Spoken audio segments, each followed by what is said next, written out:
Hello, all my entrepreneurs and business leaders, and welcome to the Michael Esposito Show, where I interview titans of industry in order to inform, educate, and inspire you to be great. My guest today is an investor, a founder, and a survivor. She's an inspiring leader who dreams big and has a passion to give back. She started with humble beginnings at YouTube and soon became a founder of a startup. She is a Techstars alumni and is now a partner at Wing VC, where she invests in companies at the intersection of bio and data. Sarah enjoys working with early-stage founders. 2 of her investments are in stealth mode and bringing her background in data to healthcare and the life sciences. Please welcome Sarah Choi. Thank you very much, Michael. It's good to be here. Welcome, Sarah. I am so super excited about your interview, as I told you in our pre-show, because of some of the stories that you shared in your bio with me. And one that stands out that you actually did not share in your bio, but that I found on your LinkedIn profile was Techstars. And for those who don't know what Techstars is a combinator, an accelerator program. Yep, I see your eyes. Is an accelerator program for tech companies. And so you are an alumni of that. And that is so meaningful because they don't just accept anybody. They really are a very forward-thinking incubator. So I'd love to hear more about Techstars. But before we get into that, I'd like to get into your background and who you are as a person, because you really touch on that in your bio about who you really bring down as being a daughter, being a wife, and being a person. And I'd love to hear that and about your parents and their immigrant background as well. Oh, I'm happy to share. Yeah, so I grew up in a pretty blue-collar family.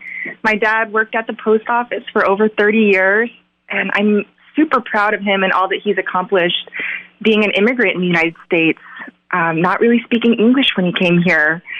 And my mom as well has worked various jobs, but, I'd say we came from we were a pretty blue-collar family when I was growing up. And so by the time I got to college and saw just all the different job possibilities that were out there, I was pretty overwhelmed, I would say. And so the process of me finding myself, finding my passion, finding kind of what my purpose is in life, it took a while. I won't sugarcoat that. So it was a part exploration in college. I actually ended up dropping out for a period of time to just figure some things out internally. And then, as you mentioned, part of it was working at Google. Part of it was being a founder. All these roads, I think, led to where I am today, where I'm in an extremely privileged position to be able to possibly give back, to share some of the learnings that I've experienced going on this crazy entrepreneurial journey, and hopefully being able to partner with entrepreneurs and make a small difference in building their companies and maybe even their lives. Yeah, and you have several tips for all of these entrepreneurs out there that we'll definitely talk about in just a moment. I want to talk about that time period of college and taking some time to yourself to really learn. You mentioned traveling and trying lots of different things out. Obviously, that was a very impactful time in your life. Could you maybe articulate a little bit about that story right there and how it was such a learning process for you and how that impacted where you are today? Yeah, very much happy to. I think one of the blessings that came from my parents and how they were raised, where their parents, in fact, were immigrants as well to South Korea before my parents came to the U.S., is if they taught me anything growing up, it's just there's a will. Where there's a will, there's a way. And my dad said this to me from the time I was very little when I had no idea what that meant. But I do think that philosophy permeated my life to the point where when I got to college and I realized that, hey, I'm actually not sure who I am nor what I want to be, I think them being behind me, having said this mantra my whole life, really gave me power to do a couple things. One, it gave me power to just take a pause. Life is really long. They taught me this from an early age too. And it's okay to be on a different timeline than other people. Maybe this is also sort of the budding of why I felt the desire or maybe felt empowered to go be a founder later on down the road. But at that time in college, they supported me when I said, look, I'm at this incredible institution. I was at Harvard College. I thought that I'd made it. But in fact, there were all these professions, and I had never heard of these things before. Exotic things like consulting and iBanking and even venture capital. I just didn't know. So took a pause. And the second thing that they taught me was, okay, it doesn't have to be on anyone's timeline but yours. And really the most important thing, I still really firmly believe this, is just to learn as much as possible. And especially when you're younger in your career, your job is not to make money. You don't even, I think, need to have pressure to be insanely impactful, although I would hope you're a decent human being too. I really think that at that time, what was important for me was just to learn as much as possible about the world and myself. And that really set me up with a good foundation upon which I could build down the road. So, yes. Yeah. I did take some time off. It ended up being, over a year where I wasn't sure exactly where life would take me. Started off doing nonprofit consulting, then worked for a personal injury law firm. Gosh, this is going way back.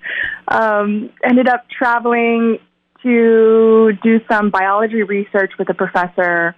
Where was that? That started, that was along the border of the Dominican Republic and Haiti. Oh. Yeah. And then just to round things out, worked for the United Nations in the Netherlands. A think tank in South Korea, and I worked for a judge.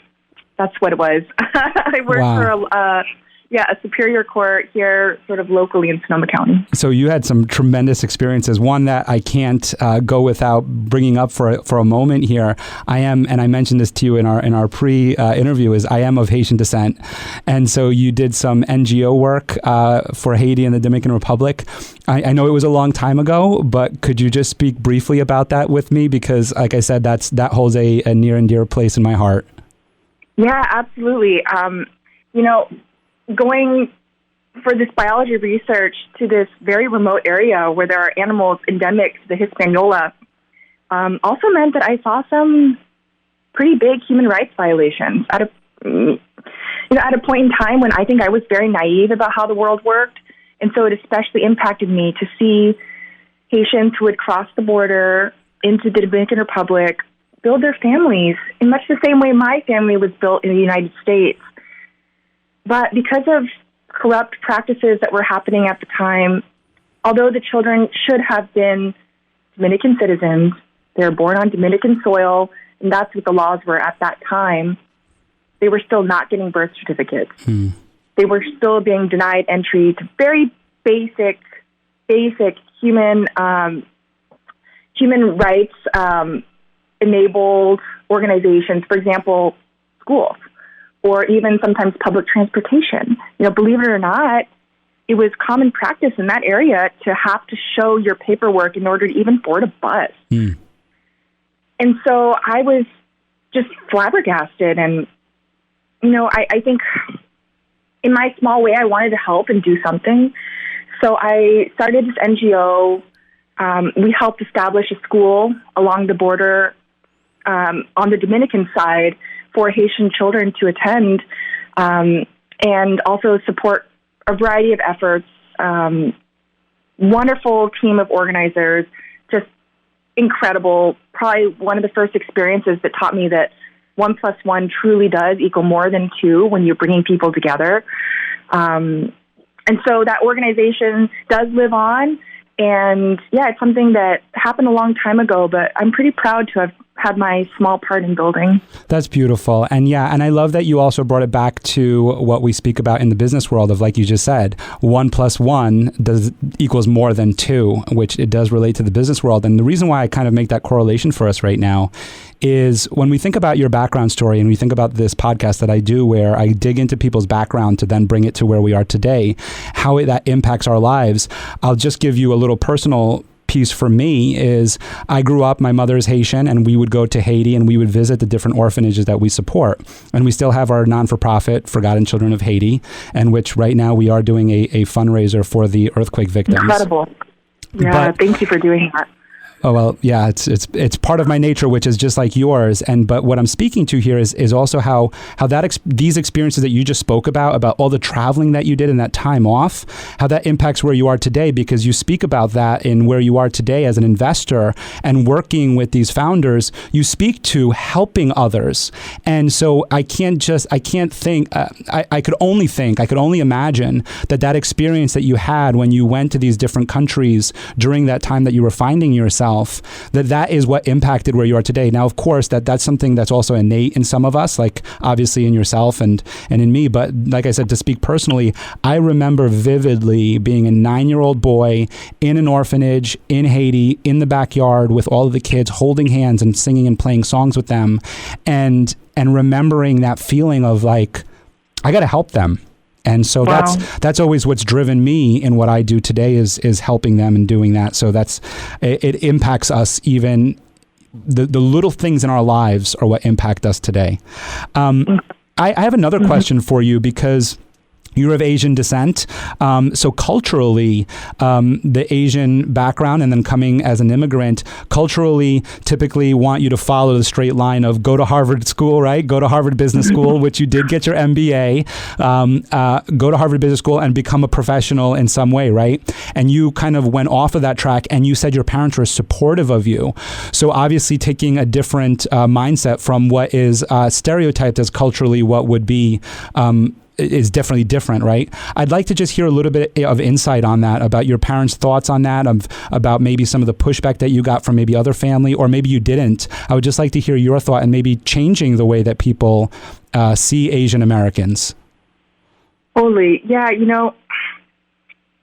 I think probably because of how my parents grew up, where their parents grew up in abject poverty as immigrants themselves. I mentioned this mindset that they try to instill in myself and my brother from an early age. And what that meant was they never pressured us to excel. And I truly mean that, in that my mom would sometimes say to me in high school, I still remember this so vividly, Sarah, it seems like you're getting to be a bit full of yourself. Are you sure you don't want to just get a lower grade? Please, to just knock you down a peg. I think you need to be brought down to earth. And, believe it or not, that could be scarring. But for me, it ended up being kind of liberating to be like, oh, okay, this pressure that I'm feeling, it's not necessarily from my parents, but it's from another source. It's from myself, which has then enabled this lifelong journey of sort of self-exploration and self-motivation to do various things. I will say that's probably maybe atypical for immigrant families, or particularly for Asian families. And certainly when I became a founder, they were the first people to say, I don't know what you're doing for a business. I would sometimes catch my mom on the phone with her friends saying, Sarah's unemployed, which is not, I think, how I would describe my very hard entrepreneurial journey. But in terms of breaking the stereotype, in terms of maybe educating, especially first-generation immigrant families, that there are different ways to become powerful, to earn money, to have deep personal satisfaction with your job, I do think a couple things need to happen. First of all, it's just broadcasting the stories that are maybe atypical in those specific communities. For example, myself, the only stories I heard of quote-unquote success were sort of stereotypical signs of success. Doctors, lawyers. I mean, why do you think during my time off I immediately made a beeline to a law office of all places? Or why, as an undergrad, I studied biology? It's because these were the patterns that I had seen, and pattern recognition, I think, is pretty big subconsciously. So first, it's just elevating those stories beyond a place where they're talked about maybe in privileged circles. And then I think, two, it's once, these stories are disseminated, we'll start to see more children explore and play and be creative, not just in Asian households, but I think from a variety of diverse backgrounds. And once that happens, what are they up against? And I'm sad to say that I think systematic oppression still exists. It's very much present in sometimes invisible ways, sometimes more obvious ways, but it exists. And so we cannot completely fault all these founders for pounding their head against walls, trying to break through ceilings when they don't exist for other privileged pockets of entrepreneurship, certainly, but also in the business world. So then I think it's our obligation as business leaders, Michael, you and I, and all the other business leaders out there to make sure that we're, A, cognizant of this, and B, doing our part to help this next generation up, lift them up, give them the tools, give them the mentorship, give them the access. And through these two things combined, I think we can probably start to make a dent in terms of breaking harmful stereotypes, but also just empowering our next generation to go on and do crazy, audacious things. That was so beautiful. I feel like I could stop the podcast right now because that was so amazing. That was so great. Because you speak about some of the issues, like you said, the ceilings that are there. And you know, we're definitely going to bring up women in the VC circles. Of course, we'll have to talk about that. But I like that you also give a solution, and this all stemmed from just talking about breaking a cultural stereotype of giving a solution of showing others who are successful in other fields other than being a doctor or a lawyer. I think that that's fantastic. I want to get into your founder story because, again, you know, the listeners that are on the other end right now are people that are starting their entrepreneurial journey, whether they're just in the creative stage, the brainstorming stage, or they're building a company right now, or they're looking for funding. And so I feel like that story is so important, and there's so much tips and knowledge that you're going to be able to share and help these entrepreneurs. But before we delve into that, something that's also very significant in your life that I know impacted you tremendously is the fire that happened in your apartment. And it wasn't just a stove that caught on fire and you were able to just put it out very quickly. This was a situation that was a life or death situation. And if you're comfortable, I would like for you to share a little bit about that story and also what it's done for you today in your life. Yeah, so happy to. This was going back now 6 years, and when I woke up in complete darkness that morning, I knew something was wrong. Where I looked over to where my alarm clock usually is, and it wasn't on, and the room was dark, although it should have been sometime in the morning. So I got up, I tried to get out of bed, and immediately I passed out.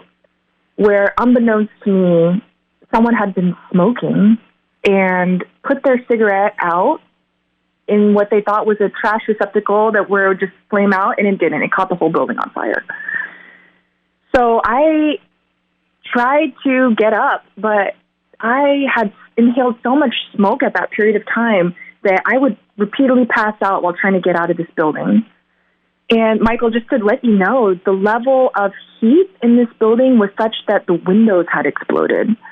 So to this day, I have these marks all over my body. They call them traumatic tattoos from when I fell down and the glass cut me, and then soot got in there on my way to try to escape this building. Wow. I remember thinking a lot of things during this time, very much my family. And I also remember, I mean, this sounds a bit morbid to be discussing in the morning, but I remember this decision that I clearly had in my mind, which was, well, what do I do now? Do I lay here and peacefully go to sleep, or do I try to escape? And I don't know about you, but I am religious, and I do think it was God who spoke to me at that moment, where somehow I was able to cover myself with a bathrobe, at least from my head to my knees, and ended up running straight through the fire out to escape, meaning that from the knees down, I was burned, took several months off, skin grafts, many rounds of surgery. It was a pretty intense time of healing, but in retrospect, I mean, it just taught me so many things. And I can't think that it's just coincidence what happens in life, right? I do think there was some element of maybe I had to learn these lessons. And there was so much good that came out of that experience that I don't actually look back on it as being just terrible. I do think that it taught me a lot about myself and how to live my life not running like a sprint, but really thinking about it as a marathon and bringing mindfulness moments into my everyday life. But it was just an experience that really shaped me. Again, I don't think it's a coincidence that this happened. And then shortly thereafter, I went to go be an entrepreneur. It was one of those things that kind of just got me going. And I do think it made me into the person I am today. Thank you so much for sharing that with us. Listening to this, I can't even imagine, but I do have some questions there because I think that they're very helpful. One of them is the relationship between an entrepreneur and a life or death situation. And as entrepreneurs, we experience this of like, I'm quitting my job and I'm going to start this venture, which is something that I have done recently. And it's not as obviously traumatic as the situation that you were in there, but there is this moment of like, hey, you know what? I got nothing to lose, right? That moment that you experience of I could lay here peacefully. I'm so happy that you painted that picture for us, because that's sometimes what happens in our entrepreneurial world or in our business world, is that we just decide, hey, I'm just going to sit at this job peacefully and just do my 9 to 5 instead of take the risk like you did and put the bathrobe over your head and run through the fire. It's such a beautiful story. I feel like you have a TED Talk in there. It's so beautiful. There's something else that I want to talk about that is part of this story that also is part of our daily lives, which is you talk about PTSD, you talk about triggers, and you also talk about ways that you overcome them in your regular life. And in our business world and in our regular day lives, there are a lot of triggers, and there are so many people experiencing different things that we would never know anything about. I mean, I see you here, a young and healthy woman here. I would never think that you have skin grafts on your legs. Of course, I'm seeing you through a virtual camera here, but you understand what I'm saying is that we never know what somebody else is experiencing on the other end. And so therefore, we can say something or ask a question, or you hear broken glass and that might trigger something for you. You have great ways of overcoming some of these triggers. And I'd like for you to just share that while we're in this moment together. Happy to. One of my biggest quote unquote secrets or weapons that I kind of keep in my back pocket is just, it sounds kind of trite, but it is really staying grounded, especially when I'm being emotionally triggered. And what I'll do is literally feel my toes press into the ground and remind myself that I'm grounded. Or another trick I have when I'm having a sort of PTSD episodic moment is I'll look around myself and just note the colors that are on the wall. I'll try to smell something. It's a very sensory exercise. And in those moments, it helps me do a couple things. It helps me identify the emotion that's driving me. For me, most oftentimes it's fear.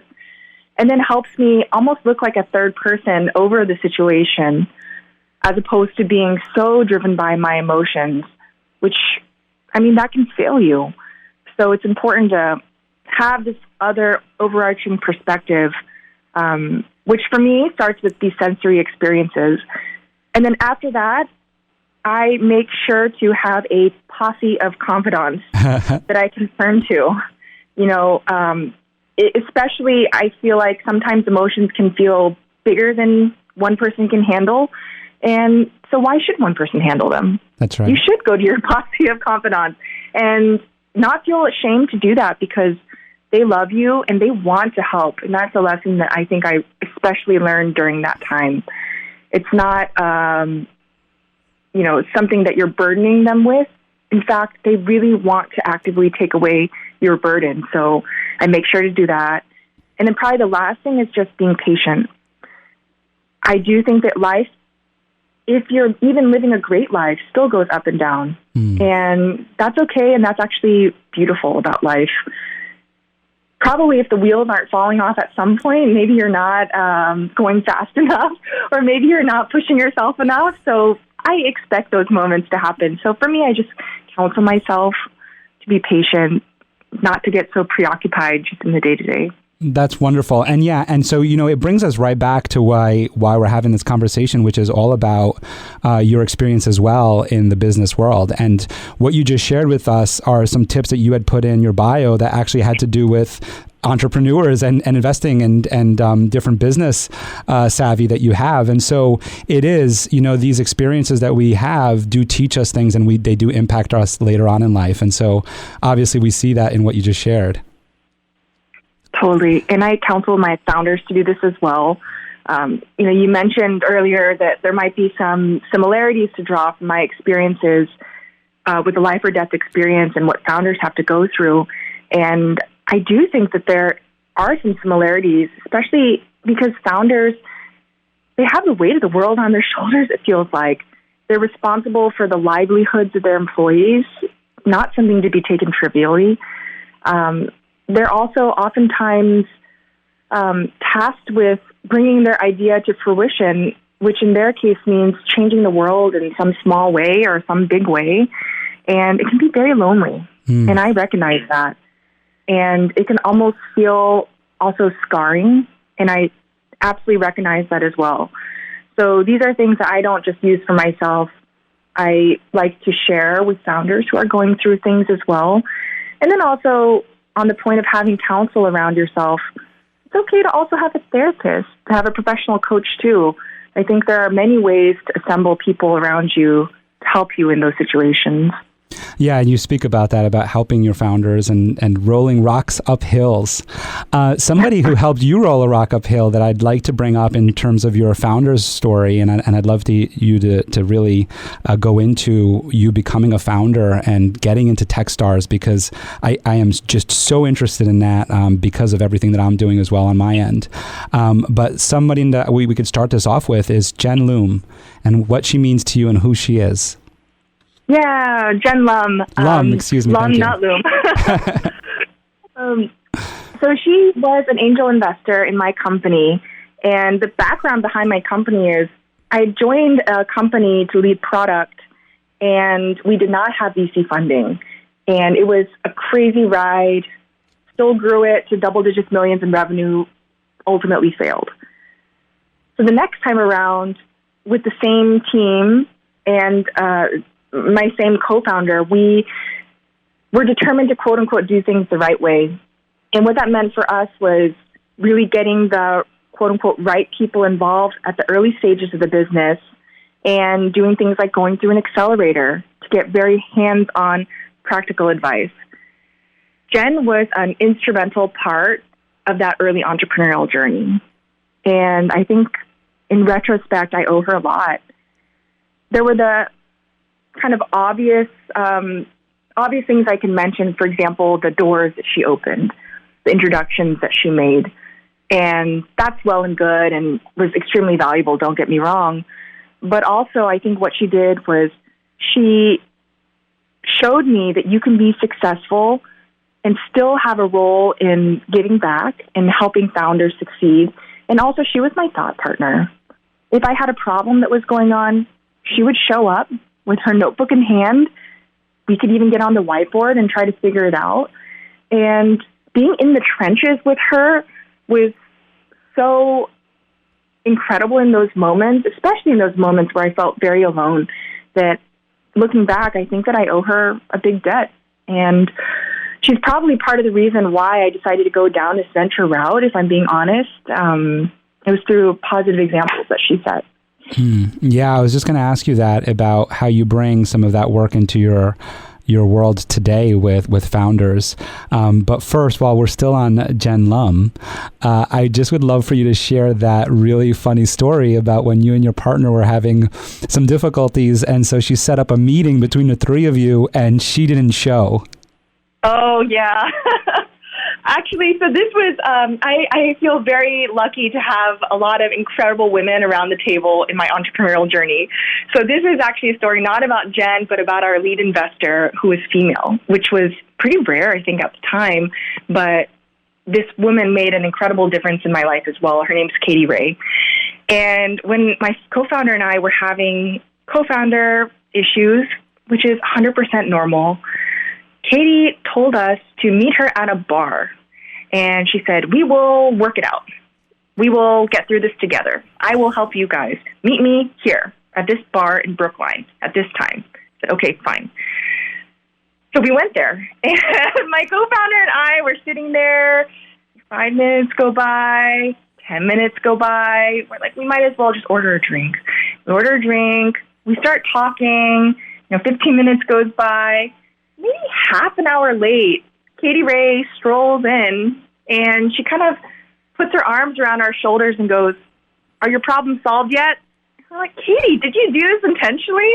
She just kind of shrugs and orders a whiskey from the bartender. I mean, just an incredible woman. Incredible. That's pretty funny. That's cool. I like how she did that, because it's true. Sometimes you just need to be able to just speak about real life and not speak about all the problems that you're encountering in the business. And you just need to step out of it for a second and go back to, why did we become partners? Why did we found this company together? Why did we do all of this? I think that that's such a great story to share.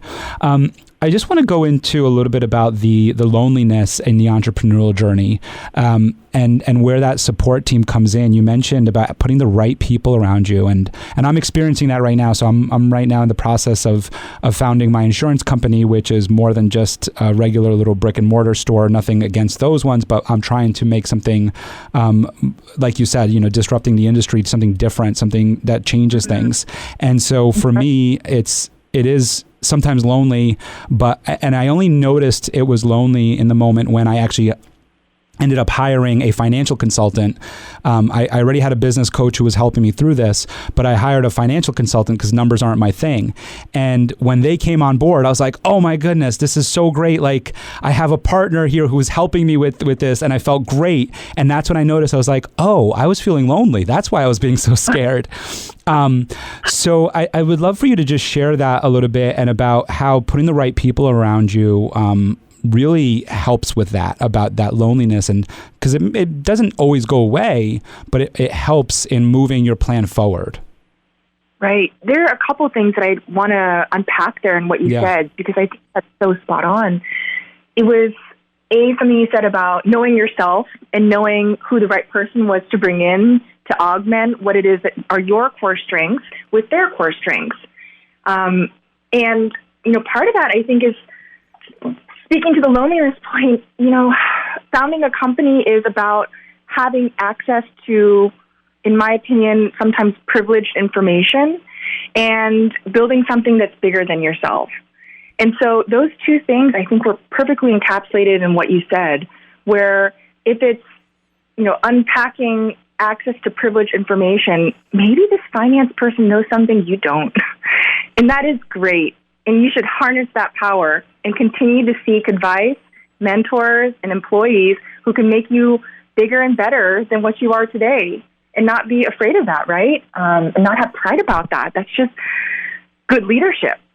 So there's that aspect of it, which is tapping into these networks and getting that privileged information out, either through hiring or through listening to advice, for example, on this podcast, or through getting real mentors involved with the business. These are all ways, I think, to accomplish that. And then the second piece, just to directly hit the point about loneliness, I think it might be one of the loneliest jobs. You go through the highest highs and the lowest lows, sometimes in the same day. And if you're somebody like, I think, yourself and myself, I tend to hold everyone's problems on my back. And that actually might be what made me into the founder that I was, which is I was empathetic to the pains and problems that existed in the world, and also with my teammates. But that's also an emotional burden. So to that end, I'd say a couple things. One, I found it very useful to have dedicated, scheduled time with my core leadership team to be vulnerable, where we did not start meetings just by immediately digging into the goals or being rah-rah about the accomplishments. We actually started our leadership team meetings by doing a high and a low. And in the process of giving people space to talk about their low, it's extraordinary what people would share and how vulnerability actually brought us together. We knew each other as real people, right? So there's that, and then also therapy or professional coaching. Either way, you're kind of paying someone to listen to you and give you real hands-on practical advice. I've done both in my career, and I think they're both super effective depending on what I need, but it's kind of treating the founder as a whole human and not just as their professional accomplishments, because people aren't machines. They're not machines. People break down, and people are nuanced. So it's important, I think, internally and externally to augment whatever you're doing with those two functions. Personally, I think. Yep. And it's so funny that you related the business coach to a therapist, because sometimes when I meet with my business coach, which I always have to give a shout out to Merritt Minnemeyer and Master of One Coaching, she's phenomenal. And sometimes I think, because I have also experienced regular therapy with a therapist for family issues for myself, and when I was a kid. And anyway. I think about it and I go to Mary, I'm looking at her, I'm going, are you like my therapist right now? And she's like, in a way, I am your business therapist. I feel like I can't live without her. Those are some really great points. And I think anybody who's listening right now, you should just rewind the last 2 minutes and just listen to everything Sarah just said there, because those are really great ways to kind of get out of your own way, but also lead, because you mentioned about being vulnerable, and something else that you mentioned in your bio, and I know you also attest to, is being transparent. And I think that's what vulnerability is, right? It's being transparent with our feelings about ourselves, what we're capable of, but also what we're not capable of. And when we could share what we're not capable of, then the people that can help us come out. It's kind of like the old saying of like, the teachers will come when the student is ready. And that really happens only because you're able to tell the teacher what you need. And that's why the teacher is able to come out. So like for me, numbers aren't my game. And so the teacher for me is the financial consultants. Speak to us, and then I really want to get into what you're doing today as a VC and how you're helping founders. And I really want to get into your flow there in terms of finding the founders and what you do in order to help inspire them and bring their visions to life today. Because I think there is sometimes there is, again, breaking stereotypes of what a VC is, right? And we're going to get into this of what a VC is. And there is a stereotype of, well, the VC, they invest a bunch of money and then they expect a lot, right? But what I read from, one, your company, Wing VC, and then two, your bio, is that's not what you or your company is about. And also many others, like, I just finished Ben Horowitz's book, and just learning that these VCs are not in it to just put in a bunch of money and just say, all right, we want the numbers back, but they're in it as a partner, and they're there to support the founder and see the founder's vision through. And a lot of times it's not just about, hey, you got this great vision and we're going to invest a bunch of money because we're going to make a bunch back. It's about, you have this great vision and we want to see it through because it really is going to impact society and make a change in the world. And so I want to just pause that for 1 second, just so that we could kind of stay in some sort of logical order here, and just go into Techstars and getting into an accelerator program like that, what it took, what you did, what you took out of it, and then let's move into Wing. Happy to. The benefit of an accelerator is there are dedicated people who have a vested interest in helping you succeed. There's a variety of options out there. There are a variety of options out there, ranging from accelerators where you could have hundreds of participants to something like a Techstars where we had 13 other companies in our batch. We went to work every day and worked alongside these companies. And in addition, had managing directors and mentors who were actively involved in the nitty-gritty details of our business, which at that time, I think we needed. So when we were thinking about accelerators or what to do, we gravitated towards Techstars, and I would recommend the program if those are things that you think that you want. Some people to be really actively invested in your business in the day-to-day. For us, it made a big difference. And I think it made a big difference because there are elements to fundraising that are invisible. And I think just like any other discipline, unless someone teaches you, I think it's actually a bit difficult to pick up on your own. It doesn't have to necessarily be through an accelerator. It could be through advice. It could be through taking classes. It could be through things like this podcast. But there are ways to pitch your story, for instance, that are just more appealing to an institutional investor. And I think there are no two ways about that. There is a matter of sort of pattern recognition that happens in a way of conducting yourself that's helpful to hear about from and learn from other people. But also, I think, there's a way to do it kind of in a way that shoots yourself in the foot that you should avoid too. So for me, that's what Techstars did. It really unlocked the keys to what are those things, especially that investors might be receptive to? Something that you're being very humble about is how hard it is to get into Techstars. So yes, there are a lot of accelerators out there, but that is one of the top ones out there. I won't list the other ones, but you are. I remember I was speaking with my wife previous to this interview and just sharing with her some of your background, and I was telling her about Techstars, and she goes, "What is that?" And I said, "Oh my goodness, you don't. I got to tell you all about it." So I just, you're being very humble because it's not easy. And as you said, only 13 versus some others that have hundreds or even more than that. So you're being very humble about it. So I know that there's got to be one little story about getting in there. Like I know one, I can't remember what the founders were, but they, in part of their fundraising, they made these cereal boxes for a political campaign, and they were selling those. And that's kind of like what helped catapult them into their combinator. I keep using that term, their accelerator, because the founders of it saw, they were like, wow, this is so intuitive to what's going on, and being able to bring that. So of course your vision is going to make it through. So I'm sure you might have a little story to share with us of how you got into Techstars. It's a hard program to get into, and Certainly. We tried actually a few times and got rejected the first time that we applied. Thank you for sharing that. That's what we want to hear, for sure. Yeah, and we got rejected many times by venture investors too when we were out fundraising. It's just natural par for course. But yeah, if I were to put myself back in that period of time, what did we do? I think one thing that was really helpful is instead of going directly and just applying, we worked pretty hard to find intermediaries who knew us well enough where they could speak positively about us and give us a recommendation into the organization.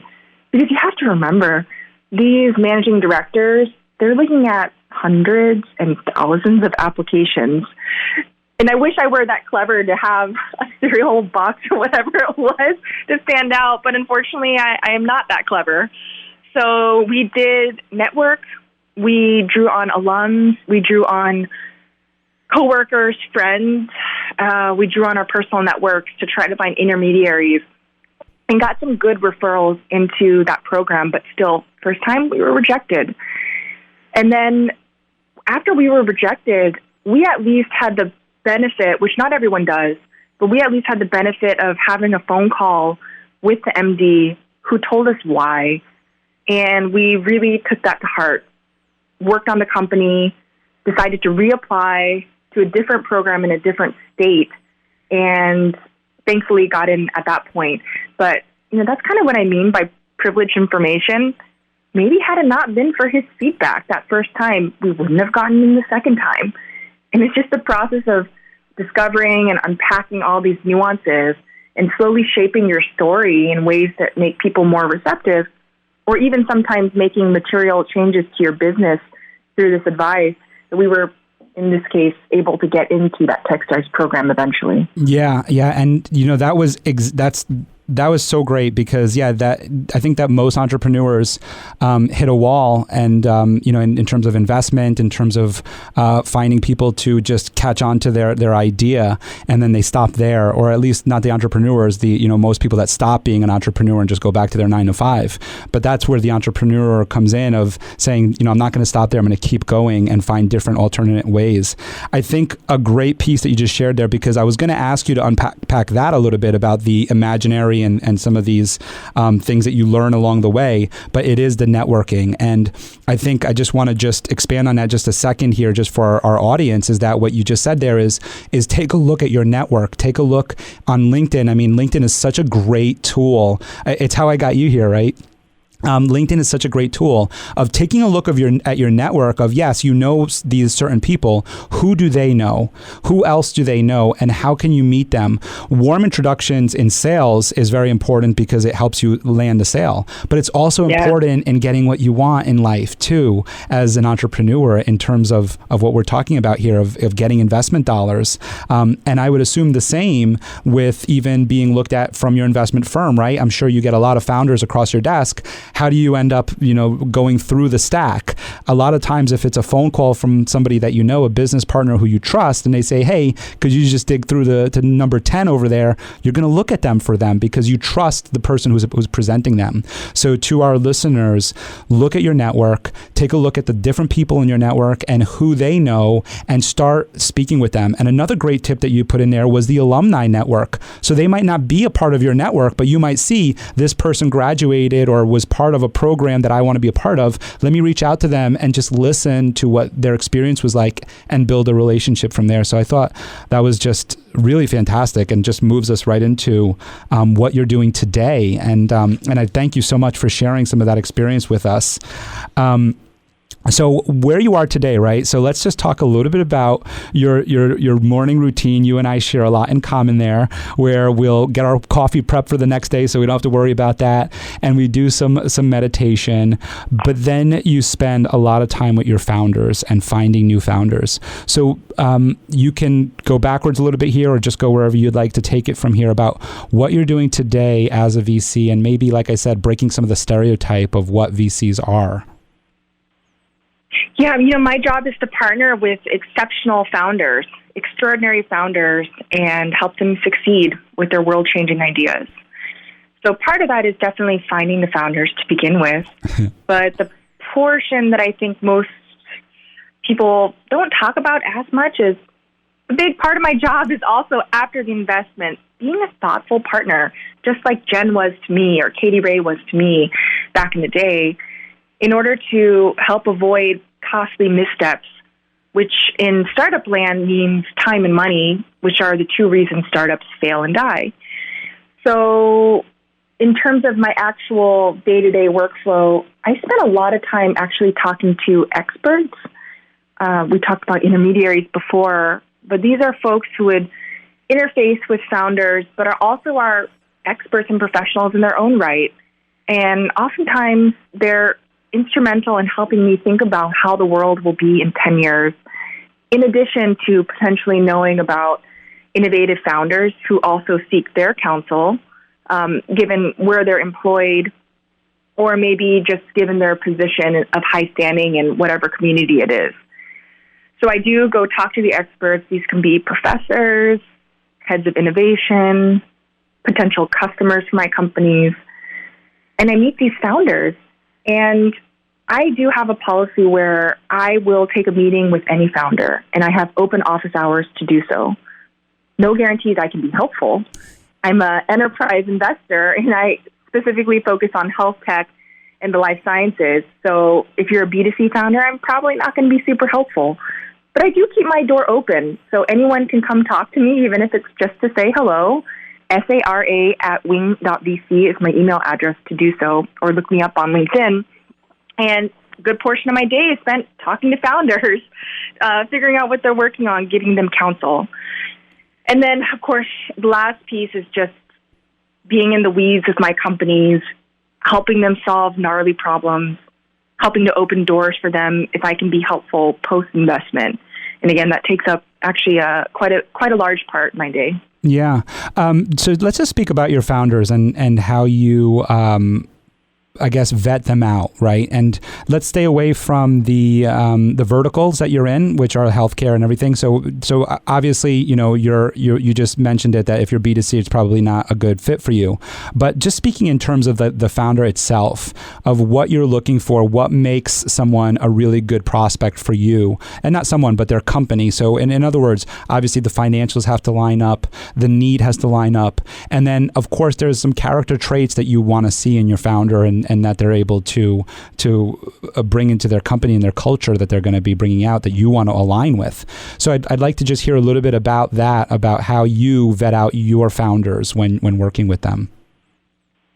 The most important thing, especially at the early stage, is the team. And the CEO and the founding team is an undeniable part of that. The reason why is because the DNA that's formed there in the early days permeates. And in fact, I'm on multiple boards. I attend board meetings from companies at a very early stage to pre-IPO. And what I've seen is it's very hard to wind back those critical decisions that are made in the first formative parts of the company as it relates to the practical business, but also as it relates to culture. So that's why it's so important to properly vet out who these founders are, not just their professional capabilities, but really as people. Because even if a founder were exceptional on a professional dimension in an exceptional market that's moving really quickly, but if they lacked on the moral compass side, then I would not back them. My fiduciary responsibility is to be a steward of these companies. And that to me is a red flag and sign that that company will not succeed.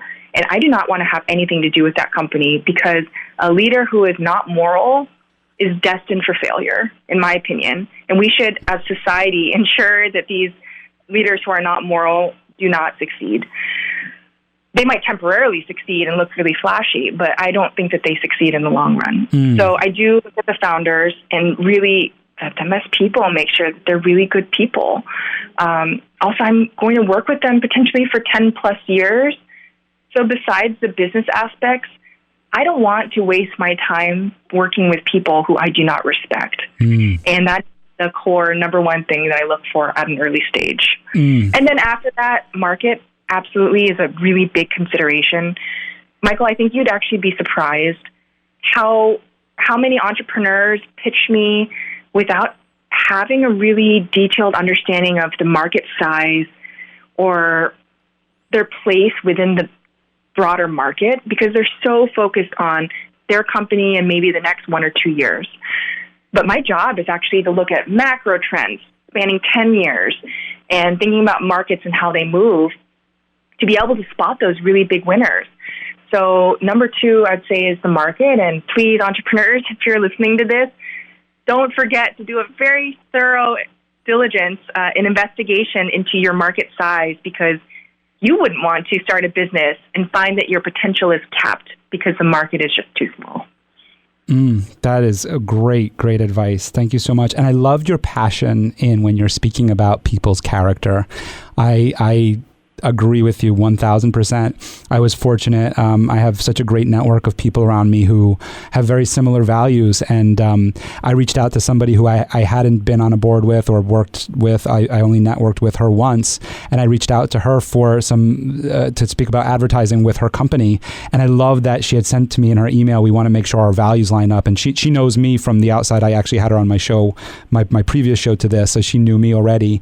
And she said, our values line up. And I was like, that was a trigger for me too, where I was just like, well, that means our values line up too, because I want to work with people that have the same values as me. So it really, really is important. And the other thing that I like that you mentioned there too is, as an investor, the relationship there is that something else for our entrepreneurs to realize is that when you're working with an investor or a bank or anybody, it's a long-term commitment that you're both making to each other. So while you, Sarah, are vetting them out, they should also be vetting you out as to, do our morals, do our values, does our culture align to where in the next 2, 3, 10 years from now, we're on the same page. We're able to have the hard conversations, but also come back to our values and know that we're on the same level playing ground. So I really appreciate you sharing that with us. Another thing that you mention about working with your founders, and I really like this analogy that you give, is that working on the balcony. So if we visualize a club, a nightclub of some sort here, we're on the balcony looking down at the dance floor, and we're able to see it from this high level perspective of what's going on the dance floor and watching all the different movement around us. And then, but also being a dancer on the dance floor and being a part of the action and the movement that's there. And I really love that analogy. And I would just love for you to just speak a little bit more about that and your leadership style. Sure. Yeah, there's a dichotomy, which is you want to be active, you want to be dancing. Movement feels really great, but I think it can be easy, and I'm certainly guilty of this, to confuse movement with forward direction. And just because you're spending a lot of energy doesn't mean you're actually going anywhere. It could be actually that you're just treading water, trying to keep your head above water, but it feels really great to be expending that energy. So the metaphor is that I like to use is you want to be a dancer, but also be able to ping up onto that balcony and have this third-person perspective of exactly what's going on. That can be with relation to the market and the market trends that are going on, But actually, I think I usually deploy this more often when I'm thinking about myself and my actions and how my actions might be perceived by other people, and then also what's going on behind the actions of other people with relation to me. Oftentimes, when you get into these people scuffles, it ends up being about something different than what you're actually arguing about. I don't know what your politics are, but if you've ever had a long conversation with someone with an opposing viewpoint, you'll probably quickly see it's not about Trump versus Biden. It's about something more, maybe about identity. So this little device of trying to remain on the balcony while also being a dancer, it helps keep me grounded. Something that I also emphasize in different ways through different metaphors with the people that I work with too. It's such a good one. I'll tell you, my political beliefs are I follow my moral compass, and I'll leave it there. You mentioned some presidents, so I could only bring up that maybe the Kennedy School taught you some of this balcony. You mentioned in that class, we're kind of going back really far back for a second here, but you mentioned in that class where the teacher went up to the classroom, started a conversation, and then stepped back. And so where you kind of what you just talked about in the dance floor sense, you had to do in this class, right? Totally. Yeah. Good memory. It was this class that I had randomly taken at the Kennedy School. And like you mentioned, the professor, a few minutes into lecturing this class of 80 or 90 people, she just stopped talking and then walked to the back of the classroom. And we were like, we have 80 minutes left in this class. What are we going to do? So quickly, some people took initiative and suggested an idea. For example, going person by person and detailing why we were in that class. But very quickly as well, other people kind of character assassinated those ideas, and the people who were saying that's stupid, or I don't want to do that. And I started to see factions forming. I started to see how people would turn on each other and find affiliations in things that were ultimately pretty trivial very quickly, because I do think that's human nature. And by the way, there was a large portion of the class that just remained silent. And that was a valuable lesson for me. You always have to count the silent minority. Just because they're silent doesn't mean they're not forming their opinions and judgments. And you need to bring them along as a leader as well. So definitely, that's where the professor taught us about this concept of the balcony and the dance floor, but also about factions and what it takes to really mobilize change and bring people along to your ideas. Yeah. And on that note, where we do have to speak about this before we wrap up our episode here, is definitely women in the entrepreneurial space, in the VC space. You mentioned one of them, and I guess now I know who you're talking about, which was Katie, and you said a woman who is both unapologetically feminine and strong as nails.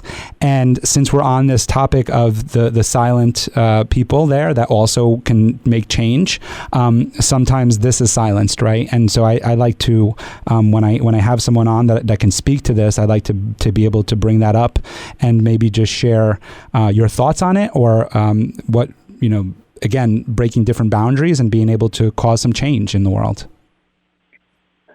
As a founder and as an investor, I have witnessed firsthand some of the institutional, systematic forms of clamping down on certain ideas or diverse perspectives that happens in the business world.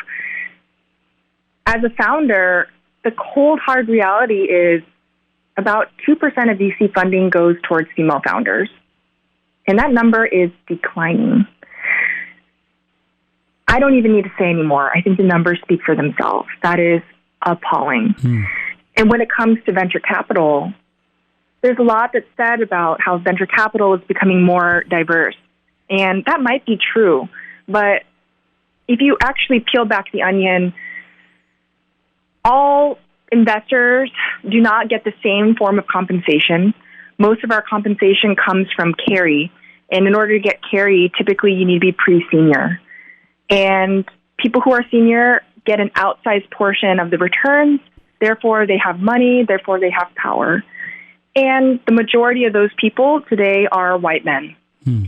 I do believe we need to be allies and work together with white men, but I also think that this should not be the case if that's not what's true in the general population. Therefore, it was important to me to work with people who I felt were value aligned, who felt similarly about some of these things as I do. And that led me to people like my lead investor, who is female, not because I was necessarily looking for a female investor. It just happened that our values clicked in that way, and she happens to be female. But it was important to me. And that's actually one of the great things about entrepreneurship. You choose who you work with. You choose your teammates. You choose the people in your inner circles. You choose your investors. And so I chose her. And that served me very, very well. But I would be remiss if I didn't end this podcast on a bit of a sobering note, which is there's a lot that we need to do to continue to change and be better along these dimensions. That's why I have open office hours. That's why I'm insistent that I talk about these things, even in forums where I'm supposed to be talking about just entrepreneurship more generally. I think it's important. The worst thing that could happen is if a founder were to encounter forms of institutionalized racism, for example, or sexism, and think that it's their fault, when in reality, the system is built that way. The system is built to protect power in certain classes. And once you know that, hopefully that gives you a bit of solace, but also empowers you to go seek people who want to be on the right side of history on this one. Thank you. Thank you so much for sharing that. Yeah, I didn't realize that. That was very sobering. I didn't realize that it was on the decline. I thought it was on the rise, actually. And so that definitely changes my thought process here because, again, like I said, I've had a few female entrepreneurs on, CEOs, and we've talked about this, and my thoughts were that we were improving. But I guess there's still a lot of work to be done.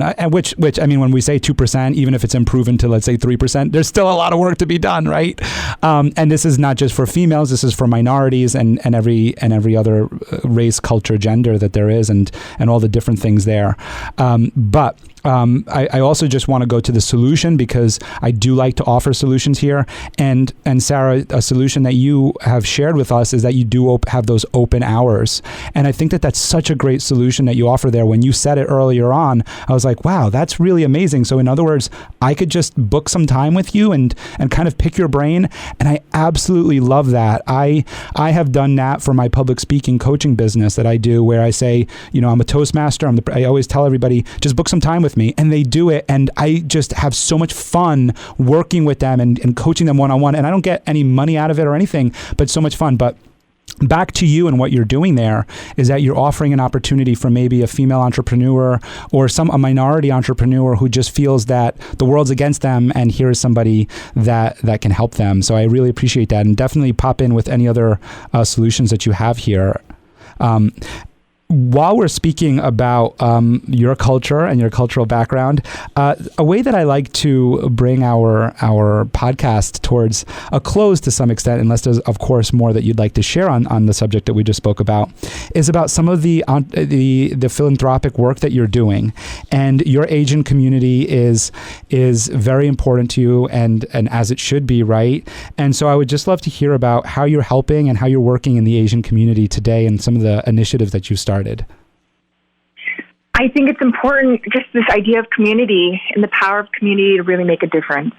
So for me, the community that I've chosen to focus on, especially in the last year and a half, 2 years, is this Asian community. There are, I think there are some public examples of Asian leaders who have, quote unquote, made it, but there are so many more examples that I'm hearing behind the scenes of Asian founders and Asian business leaders who have tried and have come up against some of the things I've talked about, systematic racism, people not taking meetings because of a thick Asian accent, people pigeonholing Asians into stereotypes, which quite frankly are ridiculous.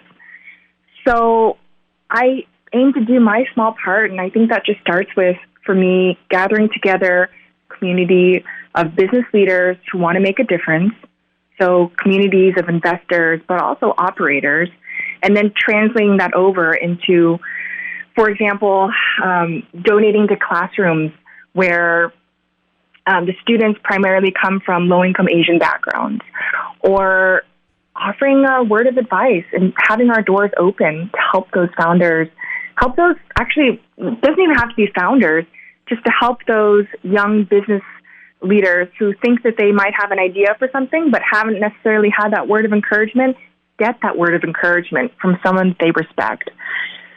So it's not like it's a nonprofit or something super developed. I think it's just organizing my communities and micro communities and being very intentional where I'm channeling their efforts to try to make an impact. Yeah. And, I think about how you said you help your founders roll that rock up the hill, and this certainly is an uphill battle.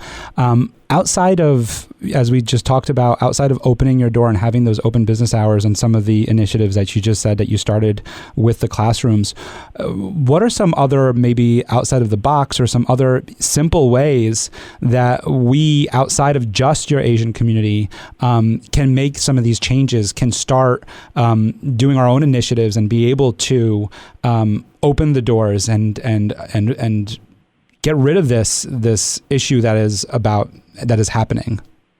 Yeah. One thing that I've noticed is powerful and simple is when you're having a conversation with someone who maybe is earlier on in their career or could use some help, I always make sure to ask, and what can I do for you? Mm-hmm. And I ask it very pointedly, and I say, don't be shy, please ask me. Because it's actually a big joy for me to be able to help someone. And if this individual can compile a bunch of help around the table, that can really make a meaningful difference. So that's one thing. The other thing is when I organize different communities to get together, typically we'll just go on a hike. It's free. It's cheap. It doesn't take that much time. It's a kind of organic way to get people to do something as well as open up and be uninhibited about whatever's on their mind. So I encourage people to try to get outside, get beyond the confines of a traditional business meeting as quickly as possible, because yes, it's possible to develop rapport by Zoom. Got to say, it's a lot easier to do it if you're outdoors, walking around on a hike, or maybe in a different setting than you're used to. So that would be number 2. It's an easy way for anyone, I think, to do this. And number 3, it's to never think that you don't have something to offer, because I guarantee if you're listening to this podcast, even if you're a high school student, you still have something to offer. You still have words of encouragement you can give. You can still make a meaningful impact. So I would encourage you not to fall into the trap of thinking, oh, but I have nothing valuable to give back, or when I get to this milestone, then I'll give back, because that's just simply not true. You can absolutely start today. Beautifully said. And I love the hike, because that just goes back to the conversation with Katie, right? Where it was just go to the bar. And it's so true about getting to know each other on a personal level outside of the work area or outside of being introduced in a networking event, but just going out and getting to know each other on a personal level. You learn so much about the different cultures. You learn so much about the different people, and it gives you such a different perspective. And it breaks the stereotypes that we might have that are built around us. So I thank you so much for sharing all of that. And I really love the other part where you said you have something to give. In public speaking, I speak about that all the time, is that to have that confidence and stand in your power and know that no matter who you are, how old you are, where you come from, whatever it is, you have something to offer. There's something that you know that somebody doesn't know. And maybe 10 people in front of you know it, but that 11th person, they don't know it. And you need to share it, and you need to stand in your power. So thank you so much, Sarah, for standing in your power for us today. As we conclude, I'm going to ask you to just think back of your story, your life, and it could be personal, it could be business, it could be whatever it is that you've learned from today that has really brought you to the woman that you are today, to the person that you are today. And I'd like you to just think back to that moment and just share with us how it's impacted you and how important it is for all of us to think back of those and hold those memories in our hearts. So So it's a memory that has impacted me, or of a time that impacted me? Yeah, it's really up for your interpretation of what I'm really looking for here is for us to realize that there is so much in our life that happens, and it doesn't have to happen to us on a business or a traumatic or any sense. It's just, it could be a little thing. Like for me, for instance, it's my grandmother, and when we were in Italy once, and I'm just coming up with this memory right now, but I know it impacted my life, is we were in Italy, I ate the ice cream off the cone, and I was saving the cone because it was my favorite part of the ice cream, and somebody walking by knocked the cone out of my hand and it fell, and I started crying. And my grandmother actually picked me up and brought me back to the person that was selling the ice creams and asked him just for a cone. And the way that impacted me in my life was, of course, learning the love that my grandmother had for me, but it also taught me something similar to what your parents taught you, which is where there's a will, there's a way. And my grandmother was going to find a way to be able to get a cone for me. No matter what she had to do, she was going to find it. And that taught me perseverance in my life. And so when I ask the question, and I understand sometimes I go off a little bit on a tangent, but really the question is something that happened in your life or that was a part of your life that you could share with us today that is a memory of yours and how it might have impacted you today? I can think of one, which is during this time off that I took from college, I was really just trying to figure out who I was. And I was running this NGO on the side. And on the other side, I was trying to think, okay, what do I want to do as a profession? And it wasn't until a mentor of mine tapped me on the shoulder and said, Sarah, you're already doing a thing. This is called entrepreneurship. You could do this as a career, that I realized it. And moreover, this mentor in particular taught me many things. But one thing is, oftentimes the things that we're really good at, we don't notice. Because we're so good at them, they come as second nature. So sometimes it does take a person tapping you on the shoulder for you to realize. Otherwise, in my case, I was so fixated on all the other stuff that I had to learn, the things that were obvious to me because I wasn't good at them, that I was completely missing something that I could potentially be good at. So great. Thank you so much. I'm so sorry for the long-winded question, but you definitely came out with a golden nugget for us there, which is exactly right. I know Gary Vee talks about that sometimes where he says, focus on your strengths. Like, don't forget about the weaknesses. You'll find somebody who could do that. Pay them to do that and focus on your strengths. Thank you so much for sharing that. Sarah, I leave it to you do you have anything else that you would like to share with our guests here? Any other bits of knowledge? Thank you so much. So as we conclude, just share again your email address, best way to contact you, and a little plug to your website. Sure. Sarah, SARA at wing.vc. And you can also find me on LinkedIn. My name is Sarah, SARA, space CHOI. And my organization is Wing VC. So you should be able to find me on LinkedIn pretty easily. Yes, and you are, because I was able to find you very quickly as well. Thank you so much for being on the show today. I really appreciate it. Thank you, Michael. Thank you for listening to The Michael Esposito Show. For show notes, video clips, and more episodes, go to michaelespositoinc.com/podcast.